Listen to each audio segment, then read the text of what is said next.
യാക്കോബ് ശ്ലീഹ എഴുതിയ ലേഖനം 1-ാം അധ്യായം 9 മുതൽ 11 വരെയും 4-ാം അധ്യായം 13 മുതൽ 16 വരെയുള്ള വാക്യങ്ങൾ. എളിയ സഹോദരൻ പോലും തനിക്ക് ലഭിച്ചിരിക്കുന്ന ഔന്നത്യത്തിൽ അഭിമാനിക്കട്ടെ. ധനവാൻ താഴ്ത്തപ്പെടുന്നതിൽ അഭിമാനിക്കട്ടെ. എന്തെന്നാൽ പുല്ലിൻ്റെ പൂവ് പോലെ അവൻ കടന്നുപോകും. സൂര്യൻ ഉഗ്രതാപത്തോടെ ഉദിച്ചുയർന്ന് പുല്ലിനെ ഉണക്കിക്കളയുന്നു. അതിൻ്റെ പൂവ് കൊഴിഞ്ഞു വീഴുന്നു, സൗന്ദര്യം അസ്തമിക്കുകയും ചെയ്യുന്നു. ഇപ്രകാരം ധനികനും തൻ്റെ ഉദ്യമങ്ങൾക്കിടയ്ക്ക് മങ്ങിമറഞ്ഞു പോകും.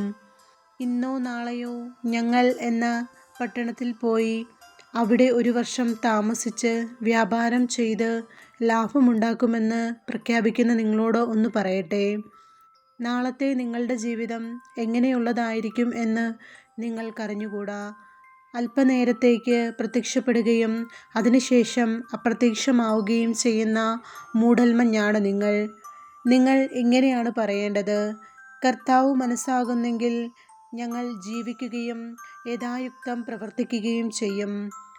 നിങ്ങളോ ഇപ്പോൾ വ്യർത്ഥഭാഷണത്താൽ ആത്മപ്രശംസ ചെയ്യുന്നു. ഇപ്രകാരമുള്ള ആത്മപ്രശംസ തിന്മയാണ്. നമ്മുടെ കർത്താവായ മിശിഹായ്ക്ക് സ്തുതി.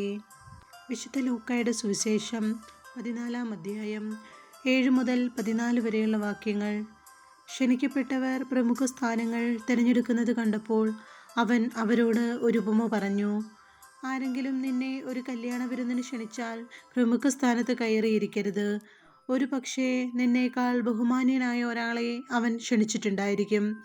നിങ്ങളെ 2 പേരെയും ക്ഷണിച്ചവൻ വന്ന് ഇവന് സ്ഥലം കൊടുക്കുക എന്ന് നിന്നോട് പറയും.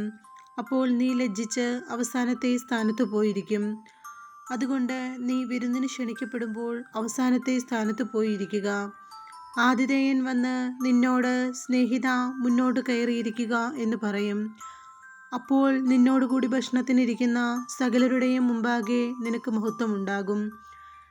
തന്നെ ഉയർത്തുന്നവൻ താഴ്ത്തപ്പെടും, തന്നെ താഴ്ത്തുന്നവൻ ഉയർത്തപ്പെടും.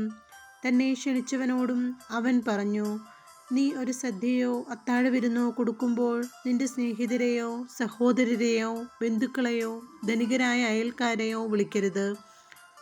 ഒരു പക്ഷേ അവർ നിന്നെ പകരം ക്ഷണിക്കുകയും അത് നിനക്ക് പ്രതിഫലമാവുകയും ചെയ്യും.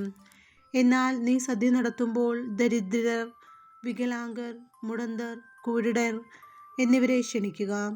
അപ്പോൾ നീ ഭാഗ്യവാനായിരിക്കും. എന്തെന്നാൽ പകരം നൽകാൻ അവരുടെ പക്കൽ ഒന്നുമില്ല. നീതിമാന്മാരുടെ പുനരുത്ഥാനത്തിൽ നിനക്ക് പ്രതിഫലം ലഭിക്കും. നമ്മുടെ കർത്താവായ മിശിഹായ്ക്ക് സ്തുതി.